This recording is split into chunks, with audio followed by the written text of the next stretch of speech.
Neste segundo vídeo, iremos focar no calor envolvido nas reações químicas, reações isotérmicas, endotérmicas, estequiometria aplicada a equações termoquímicas e troca de calor nas mudanças de agregação. Então, chegue junto e vamos aprender um pouco mais sobre termoquímica.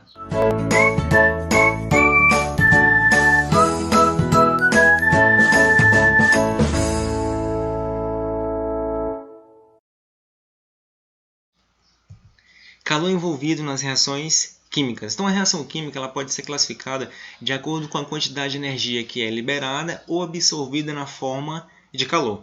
Por exemplo, quando a reação química ela libera calor para o ambiente, ela vai ser classificada como reação exotérmica, na qual exo significa dizer para fora.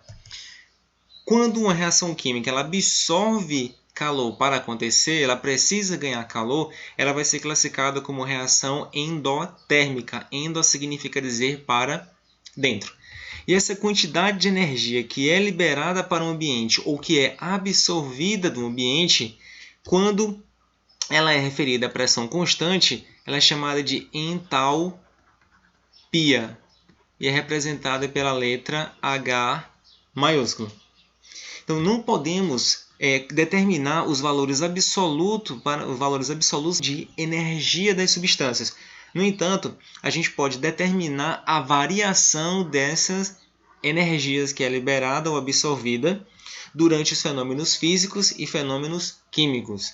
E essa variação de entalpia é representada por ΔH, que é calculada como a entalpia dos produtos, o somatório da entalpia dos produtos, menos o somatório da entalpia dos reagentes. Mas e o que é ΔH? O que é essa variação de entalpia? A variação de entalpia é a medida da quantidade de calor que é liberada ou absorvida pela reação a pressão constante. E a primeira delas que iremos estudar serão as reações exotérmicas, que são aquelas que liberam energia na forma de calor. Por exemplo, tem-se a queima do carvão. Quando o carvão queima na presença do gás oxigênio, logicamente, forma o dióxido de carbono, mas uma certa quantidade de calor que vai ser liberado. Tem-se ainda como exemplo a combustão da gasolina, quando 1 mol de gasolina reage com 25 meios mols de gás oxigênio, produz 8 mols de dióxido de carbono e 9 mols de moléculas de água, mas uma liberação de calor. Como ocorreu a liberação de calor, essas reações são classificadas como exotérmicas e toda queima, toda combustão são reações exotérmicas. Vamos considerar como exemplo uma reação hipotética, na qual tem os reagentes A e reagente B, produzindo C mais D com a liberação de calor. Os reagentes eles apresentam uma certa quantidade de energia, que é chamada de entalpia dos reagentes, representado por HR, e os produtos também têm uma certa quantidade de energia armazenada, que é chamada de entalpia dos produtos, ou HP. O que a gente pode observar analisando intimamente essa equação? É que, para que a reação ocorra, os reagentes tiveram que perder uma certa quantidade de energia na forma de calor, o que implica dizer que a entalpia dos reagentes ela vai ser maior do que a entalpia dos produtos, ou seja, numa reação exotérmica, a entalpia dos reagentes é maior que a entalpia dos produtos. E essa mesma equação ela pode ser reescrita da seguinte forma: A mais B produzindo C mais D, na qual a variação de entalpia é igual a menos X quilocalorias por mol, ou então pode ser a unidade de quilojoules por mol. Observe que o calor que foi perdido, ou a variação de entalpia, melhor dizendo, tem um valor negativo. Então, significa dizer que o ΔH ele é menor do que zero. E na reação mais real, note que quando 1 mol de gás hidrogênio reage com meio mol de gás oxigênio, forma 1 mol de água na fase líquida e a variação de entalpia é de menos 68,3 quilocalorias por mol. Como é que a gente vai interpretar esse valor de ΔH? Significa dizer que a cada 1 mol de hidrogênio que reagiu, libera 68,3 quilocalorias de energia. Essa reação também, ou essas reações, elas podem ter uma representação gráfica, na qual tem-se a entalpia em função do desenvolvimento da reação.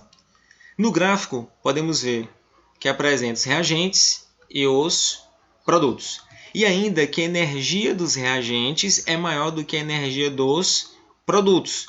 Ou seja, a variação de entalpia ela vai ser menor do que zero, indicando que é uma reação do tipo exotérmica. Ah, professor, mas como é que eu vou saber essa diferenciação de quando é uma reação endotérmica ou exotérmica somente olhando o gráfico?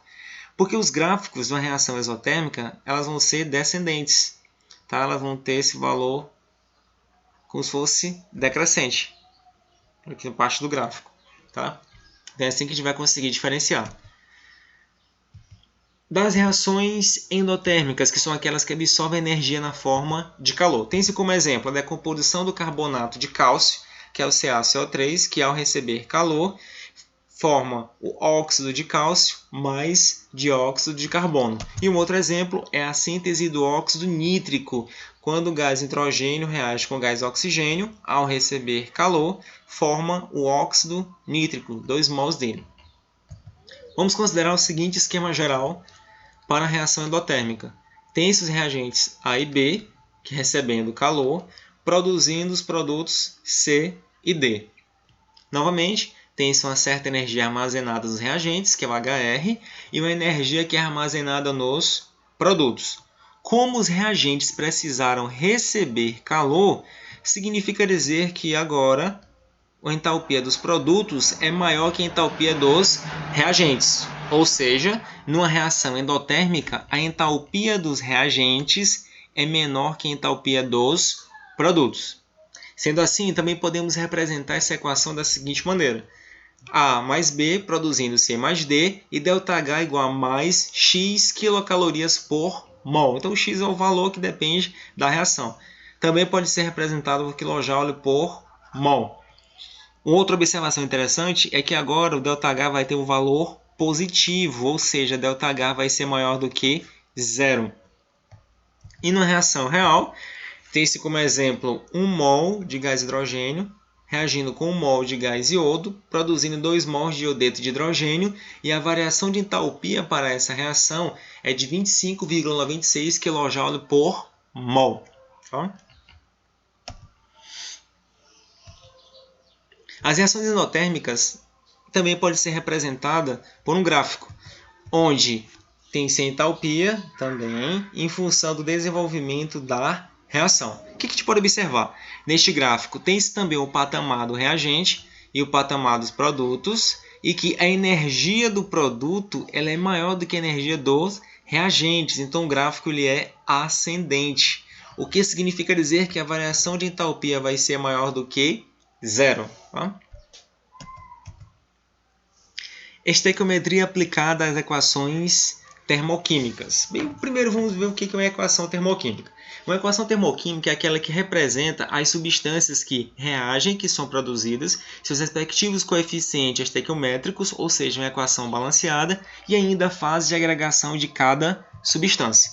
Por exemplo, nesta reação tem-se a combustão do etanol, formando dióxido de carbono e água. Observe que para cada um dos reagentes e produtos são mostradas as fases de agregação e ainda os coeficientes estequiométricos de cada substância que participa da reação. Tem-se ainda demonstrado a variação de entalpia, que é negativa, o que implica dizer que é uma reação exotérmica. Muitas dessas equações termoquímicas têm esses valores que são determinados em condições padrão, ou seja, a pressão é igual a 1 atm e a temperatura igual a 25 graus Celsius. Preste bem atenção no detalhe para não confundir condição padrão com condição normal de temperatura e pressão, na qual a pressão corresponde a 1 atm e a temperatura é igual a 0 graus Celsius. O que vamos utilizar serão as condições padrão. Um fato interessante também que deve ser considerado é com relação ao valor do ΔH, que ele varia em função de alguns fatores, que são eles: temperatura e pressão. A pressão está mais relacionada com a fase gasosa dos reagentes e ou produtos. Quanto à fase de agregação dos reagentes e produtos, que é a fase de agregação, ela trata-se da mais comum das substâncias que estão presentes ou representadas na reação.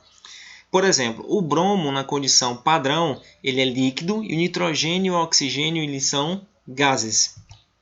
Um outro fator também é a variedade alotrópica dos reagentes e dos produtos. Relembrando, a alotropia é uma propriedade ou um fenômeno que o elemento químico apresenta de formar duas ou mais substâncias simples distintas. Por exemplo, o elemento químico oxigênio, ele pode formar o gás oxigênio ou pode formar ainda o gás ozônio. Então, são duas substâncias simples, distintas entre si, formadas pelo mesmo elemento químico.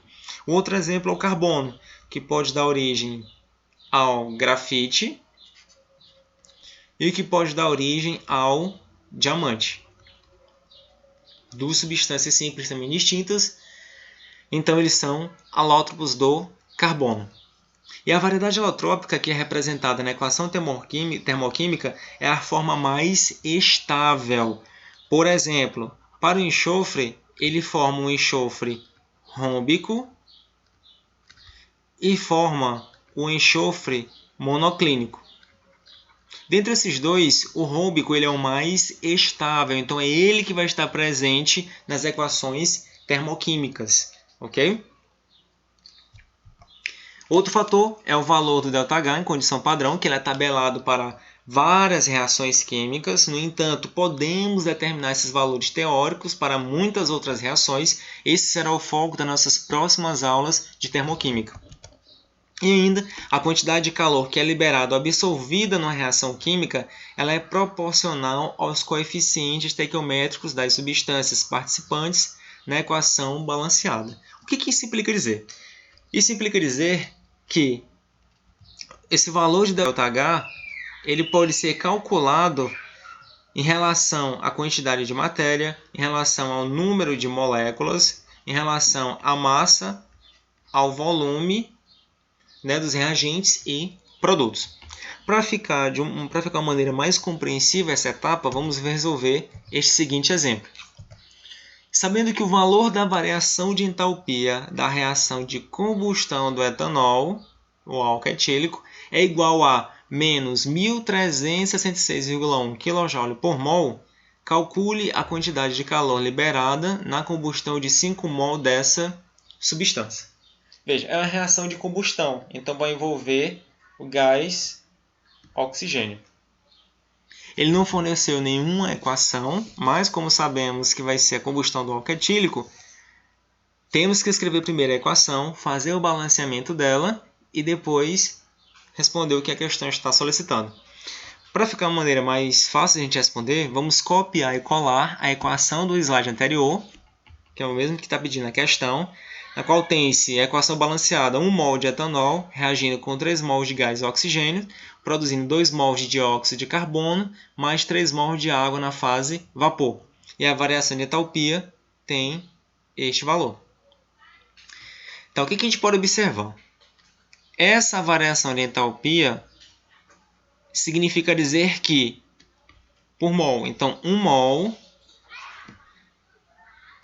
de etanol que reage completamente libera 1.366,1 kJ de energia. Então, relacionando com a equação, 1 mol de C2H6O, que é o etanol líquido, libera 1.366,1 kJ de energia. Então, 5 mol dessa substância libera que quantidade de calor? X. Vamos cancelar 1 mol de C2H6O, 1 mol de C2H6O. Fazendo a relação produto dos meios pelo produto dos extremos, encontra-se que 1 vezes X vai ser igual a 5 vezes 1.366,1 kJ. Então, isso implica dizer que X vai ser igual a 6.830,5 quilojoules de energia. Ou seja, quando 5 mols de etanol entra em combustão completamente, libera 6.830,5 kJ de energia. Trocas de calor nas mudanças de fase de agregação. Então isso já envolve mais as transformações físicas. Vamos relembrar um pouco lá da física, na parte termodinâmica. Vamos considerar que queremos saber qual vai ser a quantidade de calor total fornecida a um bloco de gelo que encontra-se a menos 5 graus Celsius para obtermos ele na fase líquida a 0 grau Celsius. Qual vai ser a quantidade de calor total que deve ser fornecida a esse sistema para obtermos a água a temperatura de 0 graus Celsius a partir de um bloco de gelo que está a temperatura de menos 5 graus Celsius? Bem, para responder essa questão, temos que primeiro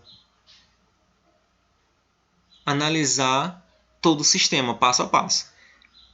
Inicialmente, tem-se um bloco de gelo que ele encontra-se na temperatura de menos 5 graus Celsius. Toda energia ou todo calor que este bloco de gelo receber vai ser utilizado para aumentar a temperatura desse bloco de gelo até 0 grau Celsius. Depois, qualquer quantidade de energia que for enviada para esse sistema vai ser utilizado para a fusão do gelo e deixar a água na temperatura de 0 grau Celsius. Então, essa primeira quantidade de calor necessária vai ser chamada de calor recebido, e essa segunda quantidade de calor vai ser chamada de calor latente. Ou seja, a quantidade de calor total no sistema vai ser igual ao calor recebido mais o calor latente.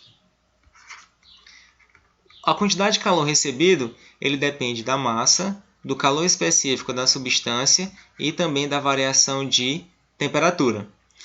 E o calor latente ele depende da massa e também da fase de agregação que deseja-se obter, que esse valor de L também já é um valor tabelado, que depende da fase de agregação.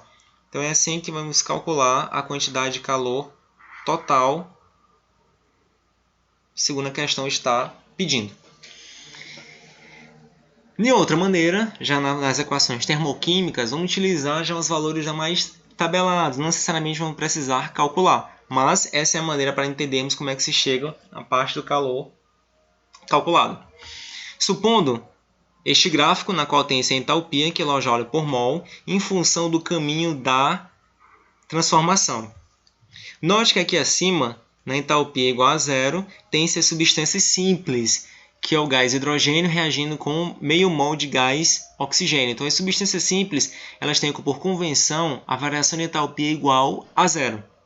Essa reação pode dar origem à água em 3 fases de agregação: na fase vapor, na fase líquida e na fase sólida. Quando dá origem à fase vapor, que é chamada de ΔH1, variação de entalpia ela vai ser igual a menos 241,82.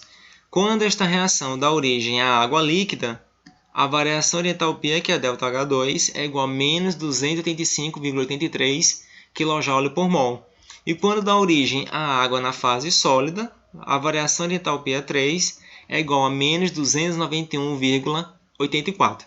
O que a gente pode observar? Que a variação de entalpia ela é maior quando se obtém a água na fase sólida. Por que isso acontece? Porque as moléculas elas estão praticamente paradas. O único movimento que elas têm é de vibração.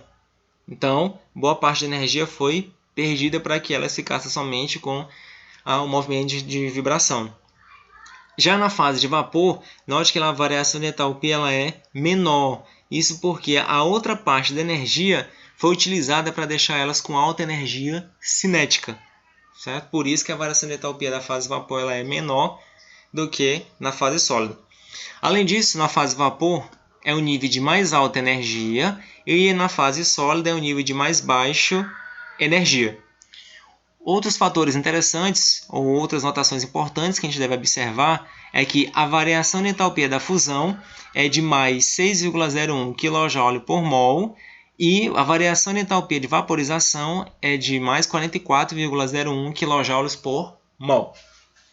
Essa etapa de troca de calor na mudança de fase, a gente vai responder muitas questões nas próximas videoaulas para que fique mais claro, ou então que a gente possa interpretar de uma maneira mais específica cada um desses pontos. Então, agradeço a participação de todos vocês nesta aula de hoje. Um grande abraço e ótimos estudos. Até a próxima!